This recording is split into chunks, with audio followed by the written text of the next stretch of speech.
Hi. Wow, with the lights and the music, I feel like I just won a People's Choice Award. Thank you all. I hope you enjoyed the break. Hope you're caffeinated and ready to go. On behalf of the team at LinkedIn, again, we thank you so much for giving us a day in your busy lives. Please do, to echo Saeed's request before, please do come fill up all of the empty seats. There'll be some sore feet by the end of the day otherwise. Jessica said there are some seats in the front row. No one wants to sit with her, apparently. Just by way of hands, who has attended Education Connect or was here last year? Yes, a few of you. So for you guys, this will feel a little like deja vu. Apologies that you're stuck with me again. It is my great pleasure to host today's panel, talking through the themes of ROI and how, more specifically, they apply to marketing online programs. So please join with me in welcoming our panelists for today. From Jack Welch Management Institute, Meg Rodgers. Beth LaGuardia Cooper from American Public University System, and Jeff Angle from EdPlus at ASU.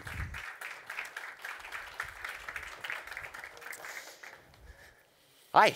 Hi. Hi. We're going to keep this fun and casual. So, Jeff, maybe we could start down that end if you'd like to just kick us off by telling us a little bit about your role, what a day in the life of Jeff looks like, and a little about ASU and EdPlus. Well, day in the life is you just don't sleep a lot. So no sleep. Very, very simple. So I work for a unit of ASU, which is called EdPlus. Within that unit, it houses all of our online programs, degrees, certs, professional development, and some other components that we're building out to create alternative pathways into the university. And in my role, I handle all the marketing, the product management, and the business development. Terrific. Beth? Beth LaGuardia Cooper from American Public University System, where I oversee the marketing activities for our brands, American Military University and American Public University. We're serving adult learners and primarily from military, national security, and public service industries, and offer about 200 associate, bachelor's, master's, and now doctoral degrees. Thanks, Beth. And I'm Meg Rodgers from the Jack Welch Management Institute. For those that may not have heard of JWMI, our program's been around about 7 years, founded by Jack Welch himself, who remains extremely involved in the program, which is a lot of fun. So, my day in the life is, getting to work alongside one of the greatest business icons and bring his principles, to life in our marketing. Like APU, we also focus on adult learners, mid-career, and professionals. Our school, we have about 1,700 active students in our program right now and about close to 900 alumni.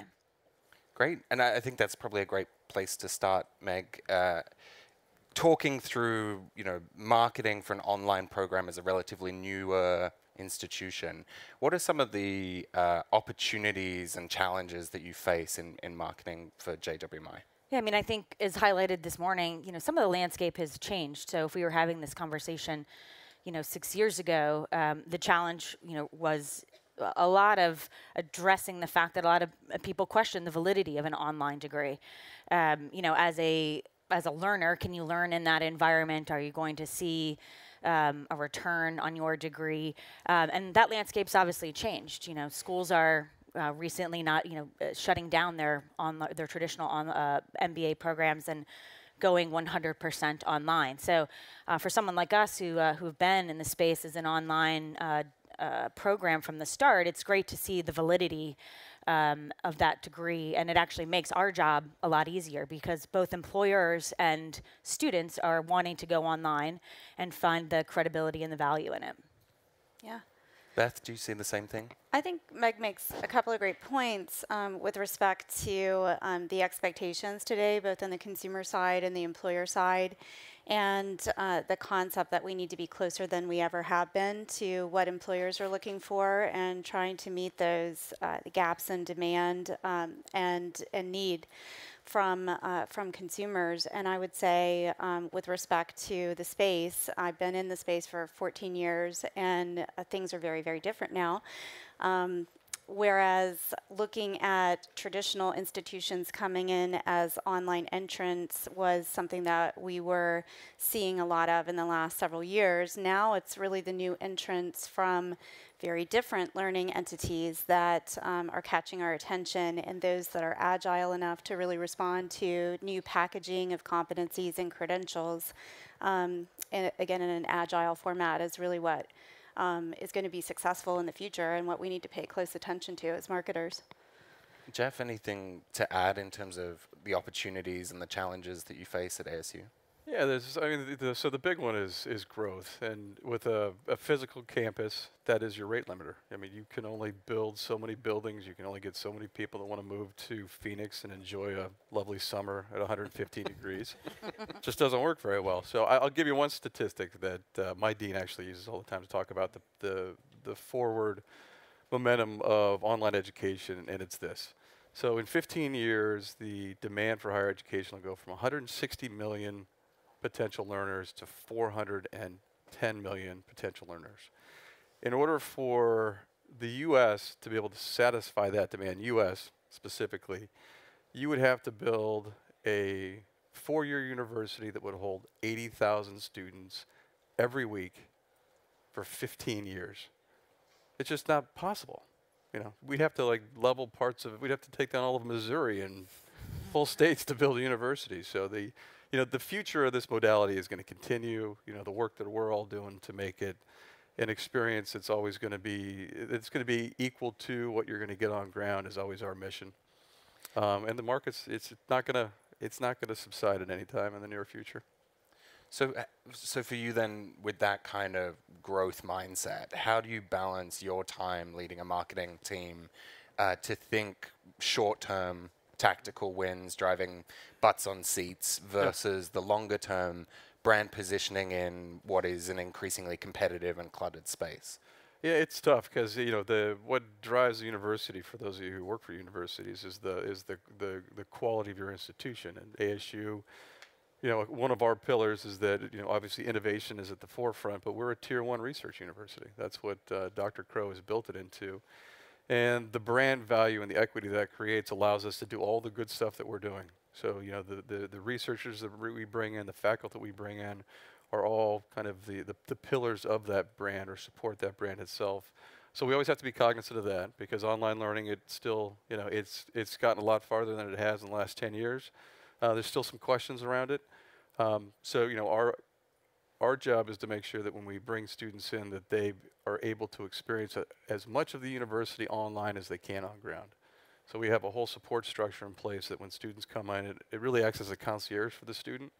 And in some ways, I hate to say it, I'm a little biased, but it might be somewhat of a better experience because you have one person to call to figure out how to pay your bill, how to access career services, how to access clubs that may be offered throughout the university. So we're always trying to balance the brand with the ability to recruit and retain students and graduate students. Beth, for you, how do you go about dividing that split focus, or do you even see it as a split focus of time and where you direct your marketing investment? Right. Well, obviously it takes it all. Having a very clear strategy about the audience you serve, what you do beyond compare, what your vision is for what you want to be known for, and effectively tracking how all these pieces come together. So building your thought leadership and your reputation and focusing on getting into the consideration set, if you will, before you have students who are actively researching, because they probably already put their consideration set together by the time they're talking to you. And then effectively nurturing that experience as a marketer throughout the whole life cycle, initial attraction and acquisition, but also once they're students with us, because we all still need to care about what happens there in terms of the services they're taking advantage of and how we're serving them and delivering on that experience, because at the end of that experience is the outcome that we care so desperately about, being a quality one and achieving expectations that both probably our two customers, our student and our employers, have.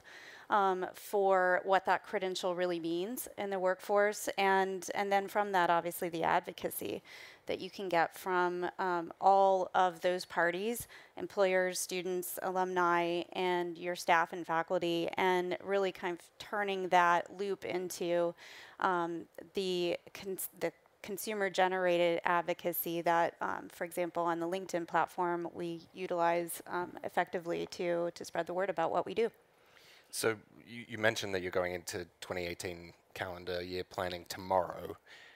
Do you feel like that journey, and it's a lot of work for a marketing team, that journey from start to finish, does that change year over year? Are there particular elements that you'll be looking to spend more time focusing on in the next calendar year compared to 2017?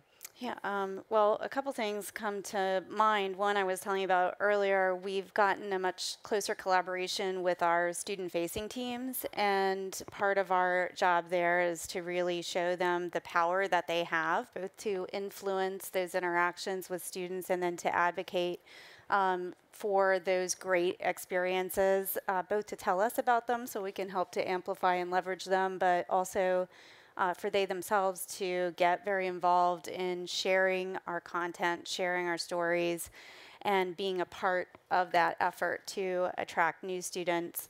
So that's a big part of it, working with other departments where we haven't necessarily had that same collaboration.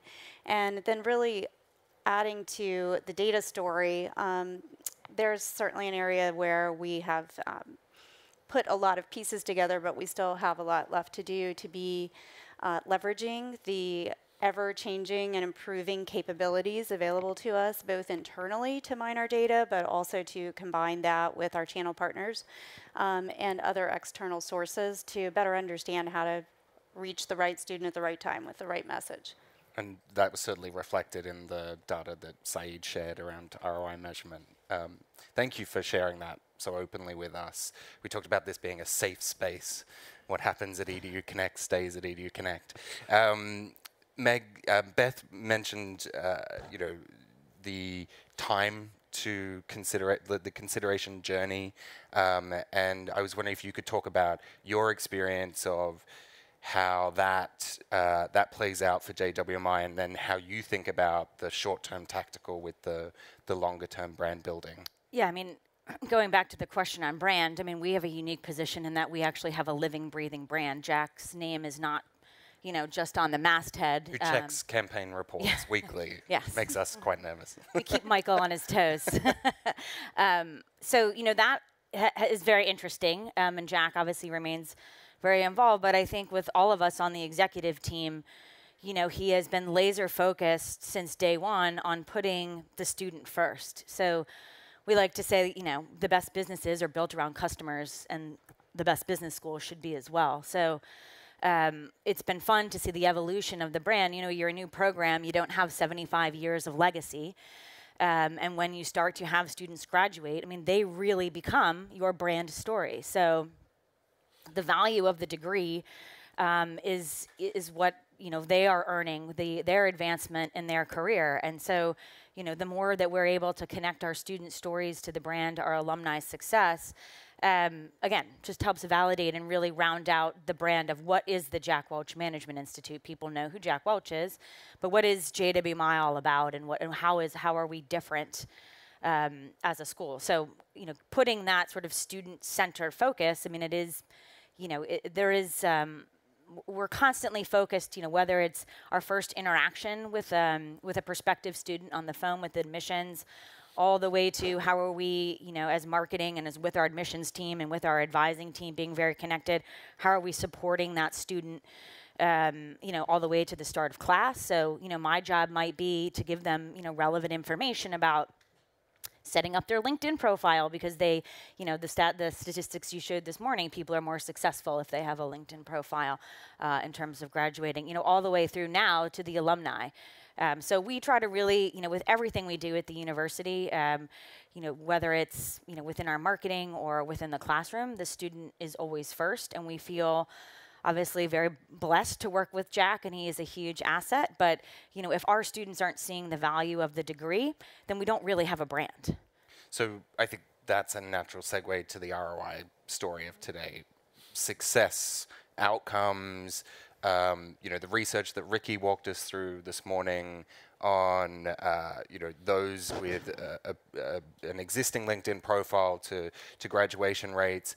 Are you satisfied with how you're able to measure outcomes and overall the ROI of your team? I mean, I think there's obviously the slide showed it this morning. If I had that answer figured out, I probably wouldn't be sitting on this stage, But I mean, you can always do, particularly with the attribution model. I think we could always do a better job. But I mean, we are particularly focused on, again, looking at where we're spending our marketing dollars and putting our effort, and then trying to measure the influence on that. So whether or not, going back to the fact that, if you have a LinkedIn profile, are we able to connect with you before you start school? And are we able to make sure that not only are you enrolled, but are you showing up? And then how do we carry that all the way through your student journey? So again, we don't have 75 years of data behind us, but with our 6 years, we are, again, very laser focused on how we're measuring and creating return for our investment dollars. Yeah. Beth, what are the metrics that matter the most to you? So I would say long ago, when we were focused on lead efficiency and cost per lead and then cost per student start or acquisition, today there's incredible focus on the persistence of students and their lifetime value.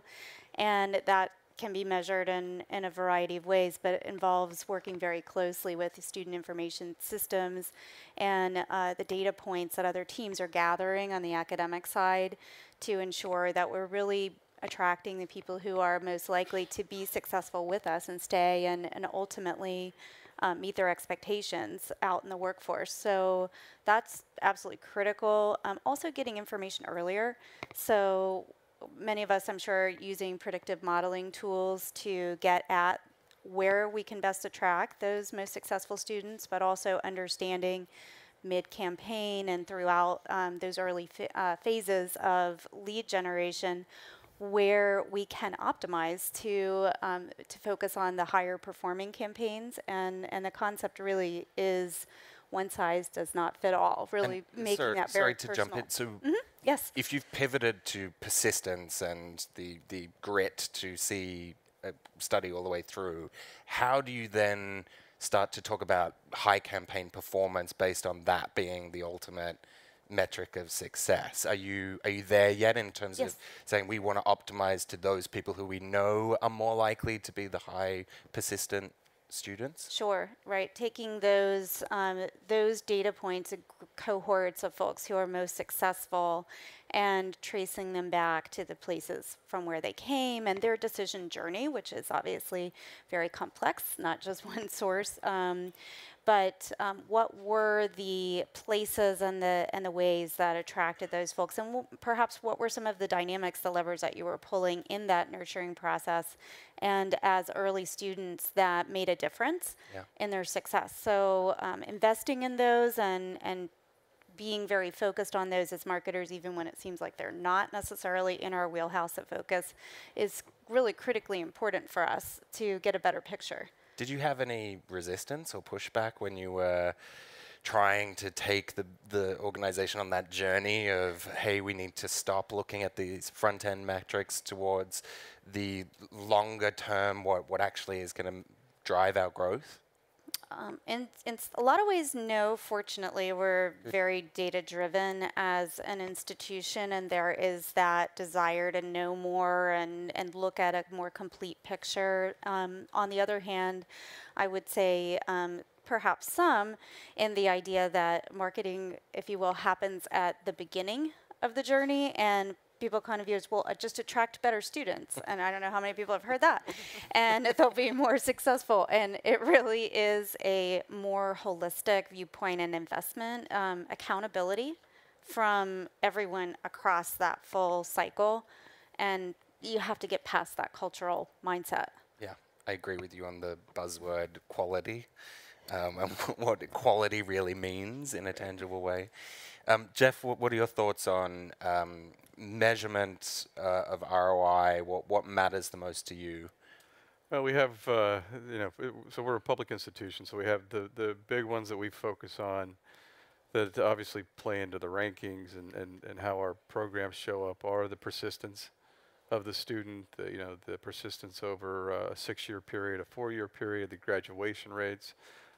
Those are big ones, but as we've gone down this path over the last year, when you look at those rates, they're tied to somebody.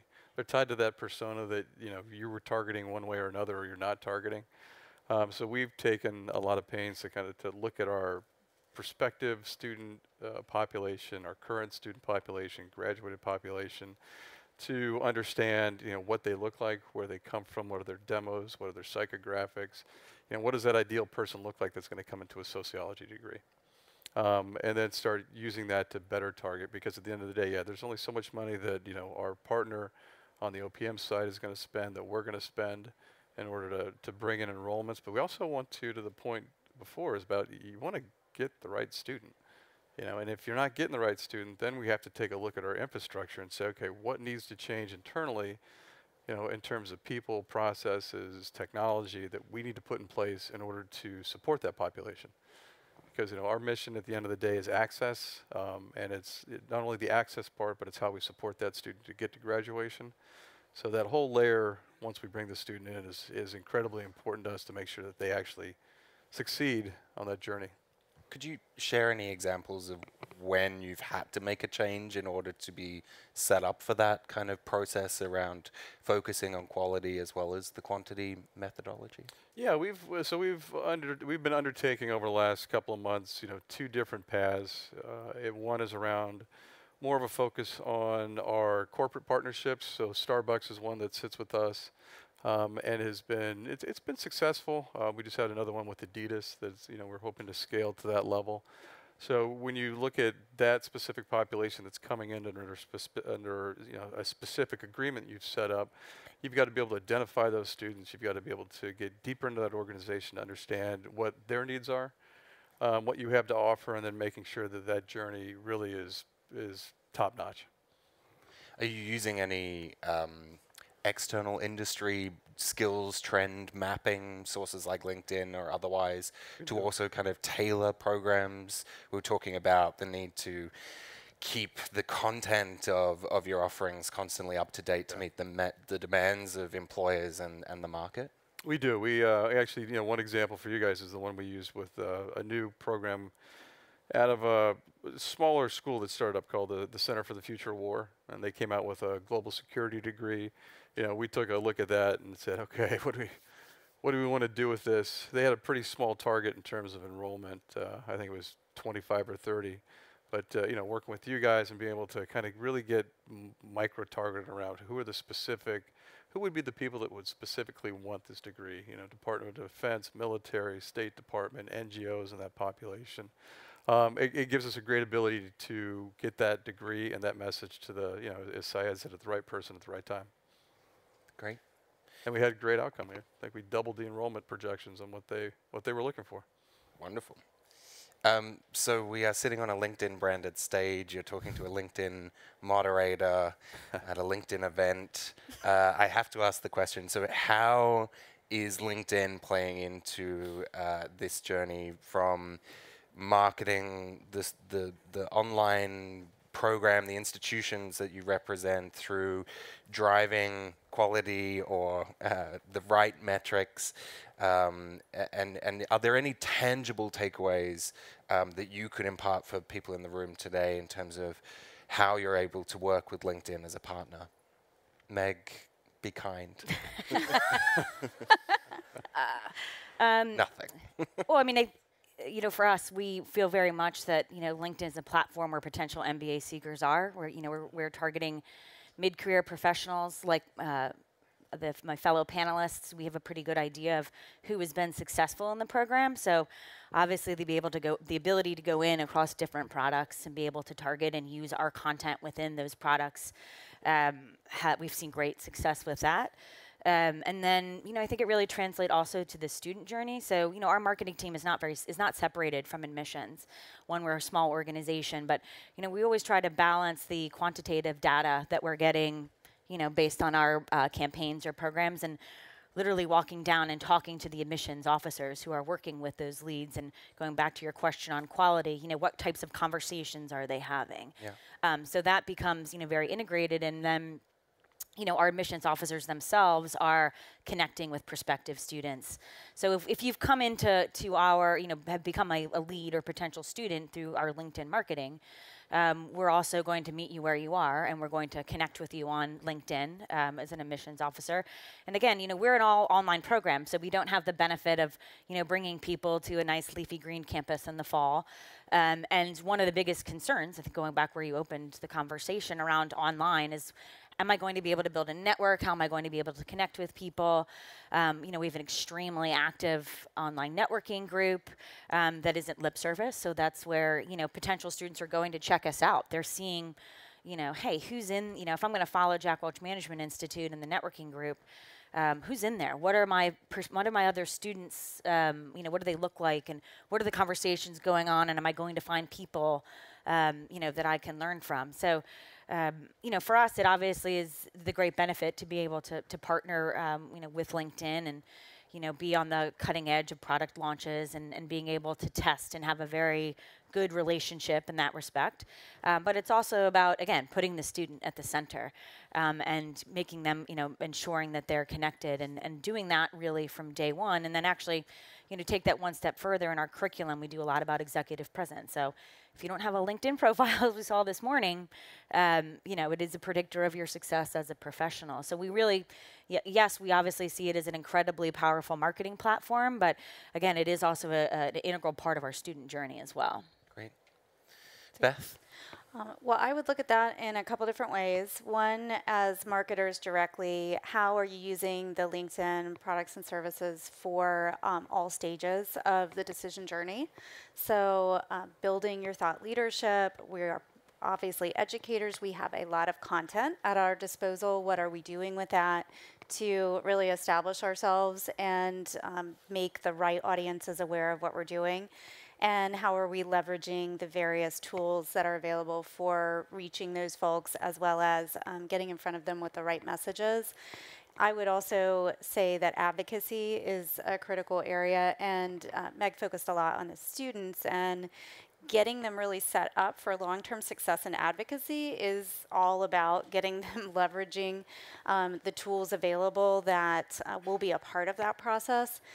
You also have your faculty, you have your staff, you have your alumni and your partners, and thinking about how to energize that advocacy and really pick up on the idea that instead of the brand, your trusted member of your network, your connection, sharing content with you or sharing something that they care about and are passionate about is going to be a lot more valuable.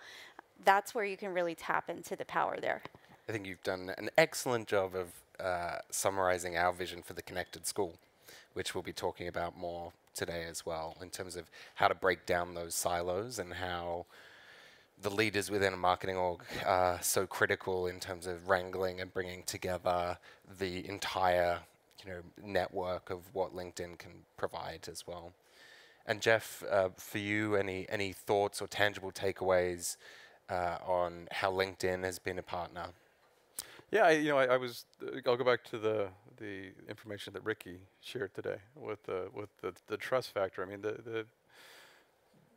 your brand and putting it side by side with LinkedIn obviously is a big deal, because every interaction that we have with a student or a potential student is a reflection of our brand, and to be able to have a platform like yours that is so much more trusted than the other ones is obviously very important. What we're doing at this point, we obviously can always do better, and I think some of the conversations we'll be following up with Rob today out of this is more of the integrating LinkedIn as part of that lifetime value and lifetime journey with the customer. Because when we look at, and Jeff talked about it today, but it's not a binary journey that these students take.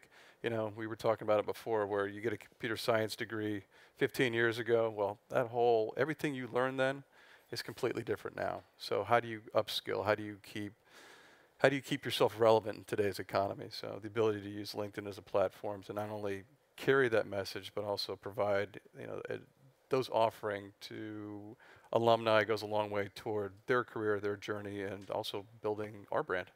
Is there anything that you're particularly excited about in the year ahead?